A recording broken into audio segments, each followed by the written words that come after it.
mardiya batuli sannin ki ma'azzama. Awala mu zo gare ka kai ma ka ɗan daɗa baitocin abin yabo wanda baya yin faɗa kuma ya hana zinde ya hana yin raɗa annaba abin yabo baban su Fadima. Mardiya batuli sannin ki ma'azzama. Manya unkuna gurin ni mai zanayi, manya unkuna gurin ni mai zanayi, cewa ata ya ɗau yabo na mai kyan yanayi.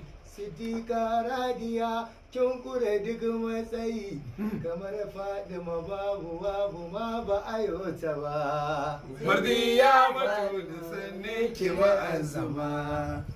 Haka nan batun yake sai na rattaba, cewa ata yayi waƙar kuma ban santa ba.